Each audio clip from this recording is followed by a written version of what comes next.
오늘 우리에게 주어지는 말씀 본문 받도록 합니다. 골로새서 1장에 있는 말씀이 됩니다. 신약 성경 골로새서 1장 19절로부터 오늘 우리에게 주시는 말씀입니다. 제가 가지고 있는 성경 324면에 있습니다. 골로새서 1장 19절부터 교독해서 23절까지 교독하십시다. 아버지께서는 모든 충만으로 예수 안에 거하게 하시고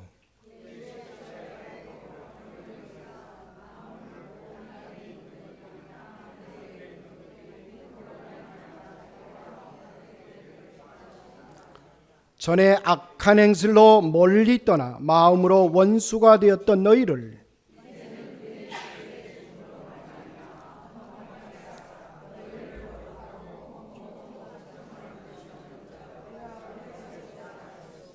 (23절입니다) 시작. 만일 너희가 믿음에 거하고 터 위에 굳게 서서 너희 들은 바 복음의 소망에서 흔들리지 아니하면 그리 하리라. 이 복음은 천하 만민에게 전파된 바요 나 바울은 이 복음의 일꾼이 되었노라. 아멘.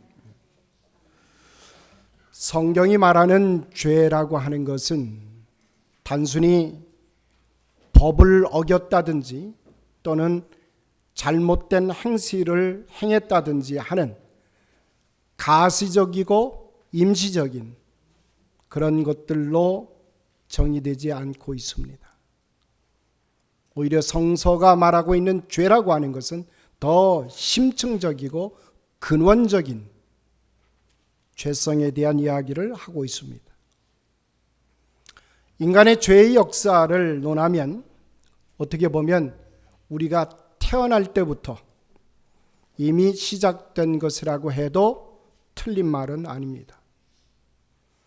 내가 아무리 의롭게 착하게 살려고 그렇게 다짐한들 내 안에 숨겨있는 욕심과 욕망이 그리고 우리를 주변으로 둘러싸고 있는 세상의 분위기와 환경 하다못해 공기조차도 우리로 하여금 죄를 짓게 우리를 쓰러뜨리도록 이렇게 마련되고 있다고 하는 사실을 부인할 수가 없습니다.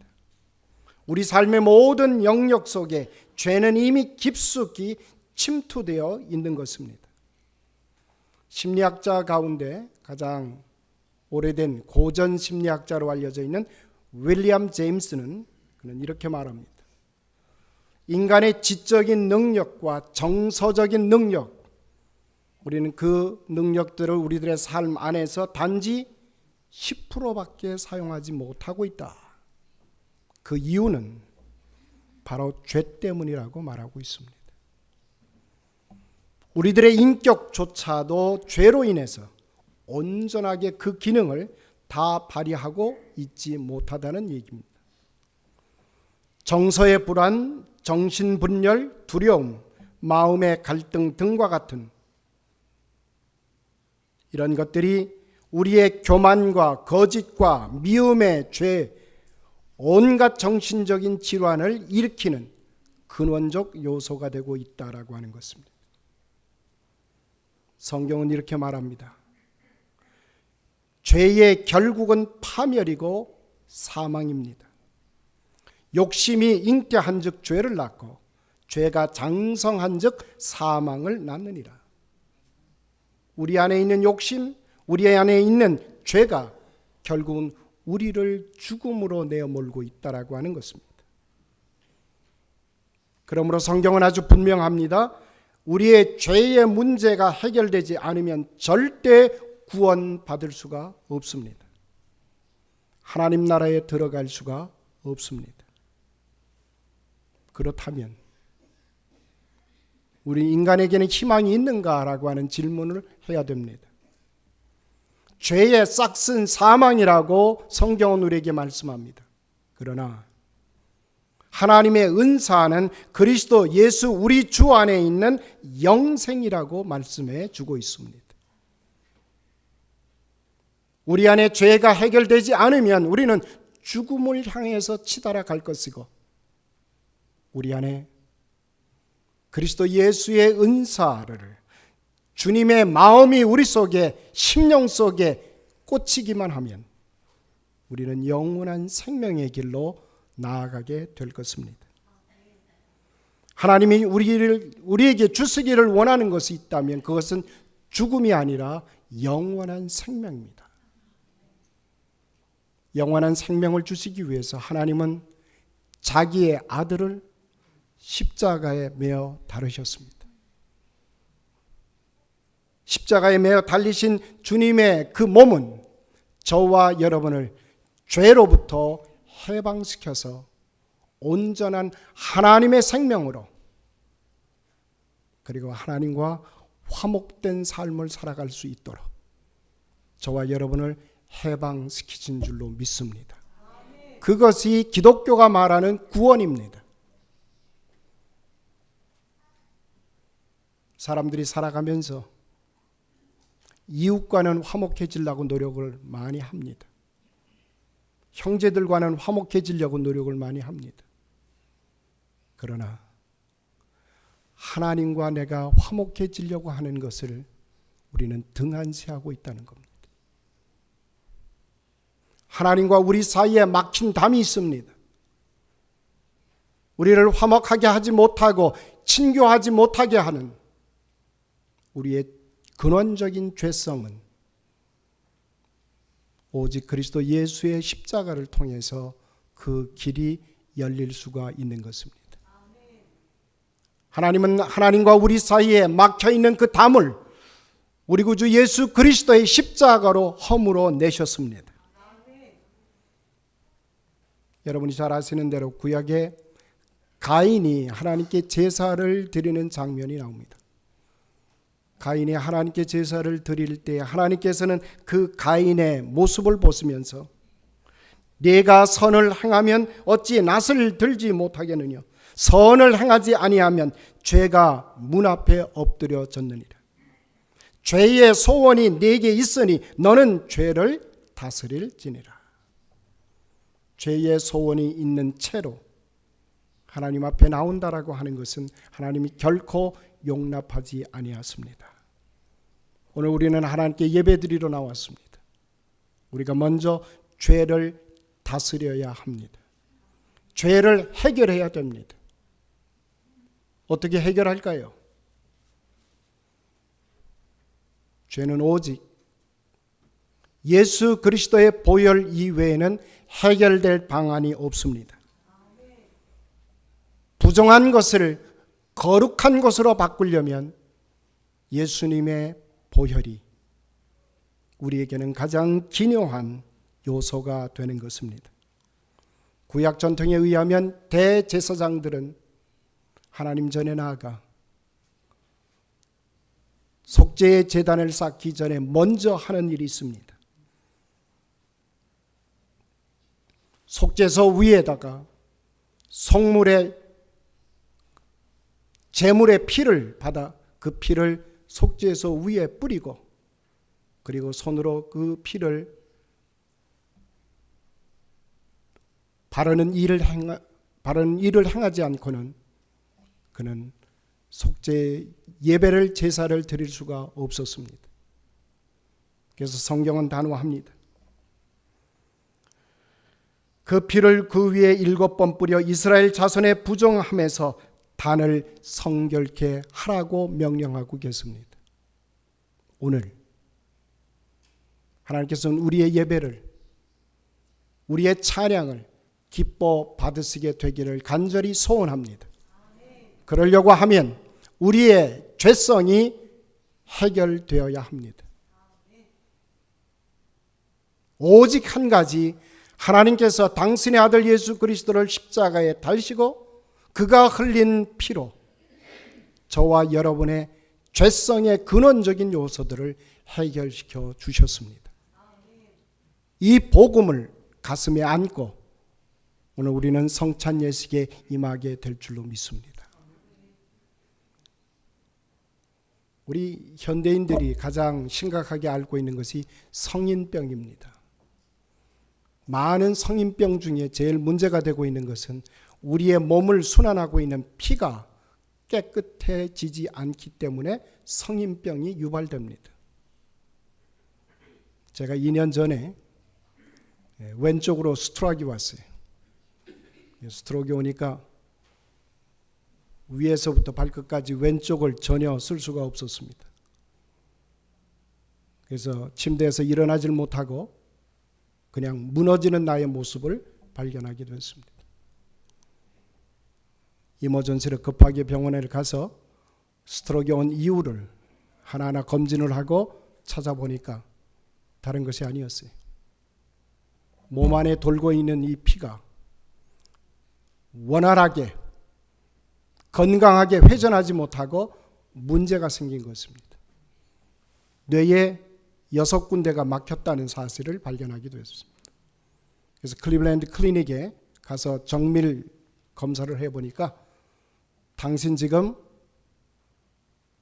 당신 핏줄 안에 피가 순환하고 있는데 정상적인 순환이 이루어지지 않고 뇌에서 이제 막힘 현상이 일어났기 때문에 이 스트로크가 온 거라고 하는 것을 찾아내게 됐습니다. 그리고 의사가 진단해 주는 약을 통해서 이제는 피가 순환하는 일에 차질이 없게 됐습니다. 그리고 병원에서는 계속해서 얘기합니다.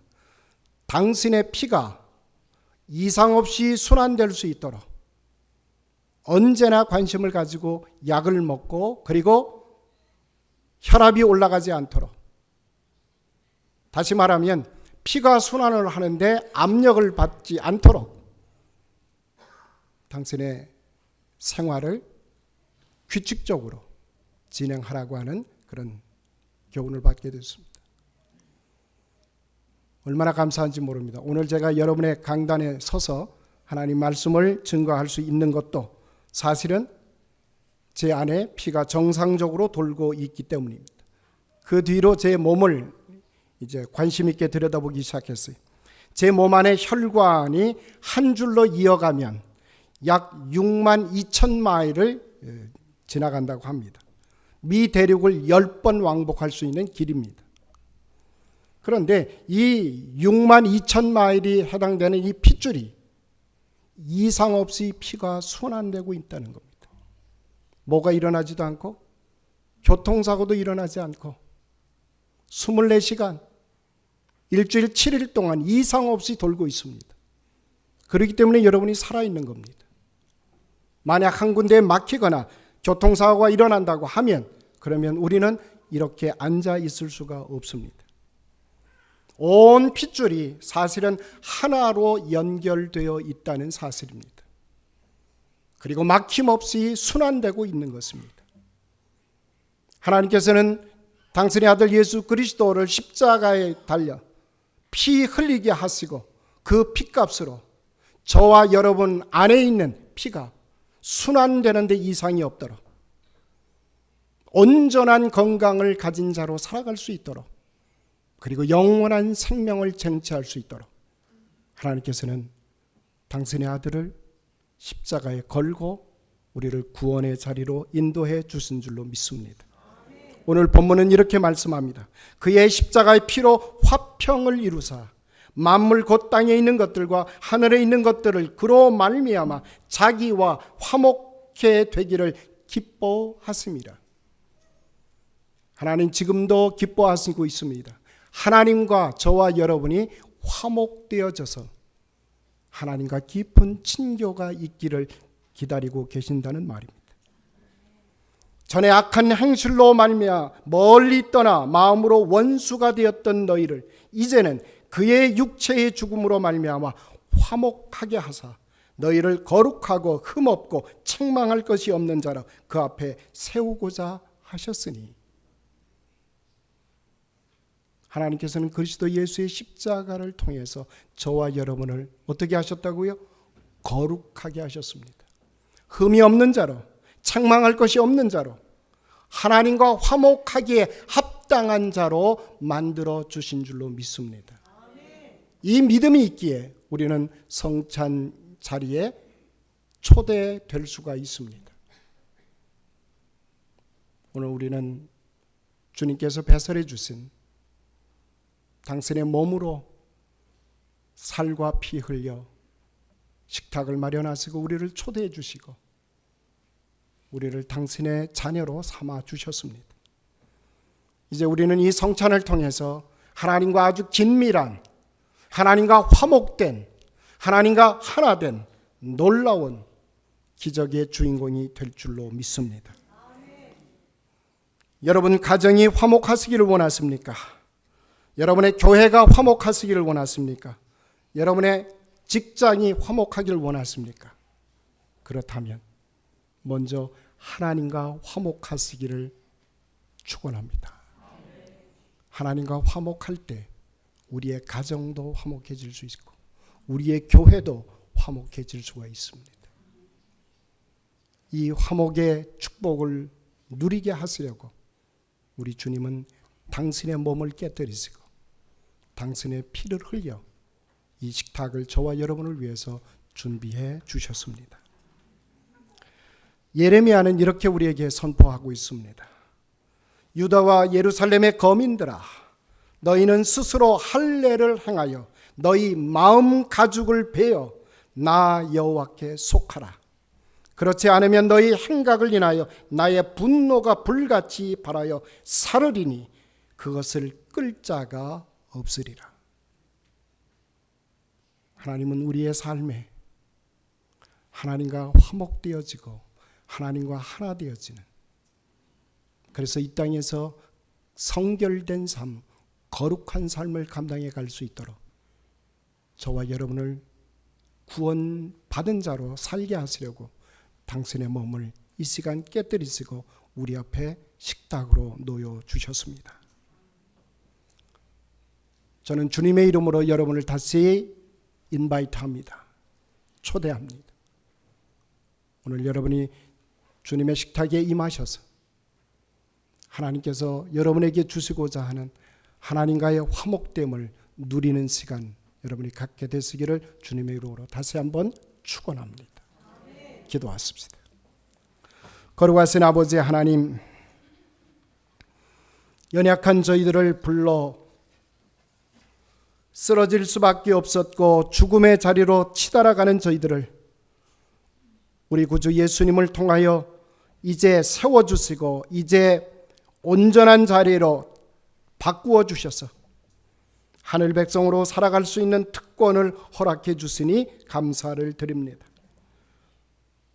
말할 수 없는 기쁨과 감격을 가지고 주님의 초대를 받아 오늘 이 자리에 섰습니다. 이제 주께서 영으로 오셔서 저희를 다듬어 주옵소서. 그래서 우리가 떼는 떡과 잔으로 주님의 살과 피로 나누어 받는 주님의 형제들 되게 하여 주옵소서. 이 땅을 살아갈 때 하나님의 백성으로 온전하게 살기에 부족함이 없는 저희들로 인도하여 주옵소서. 예수님의 이름으로 감사하며 기도드리옵나이다. 아멘.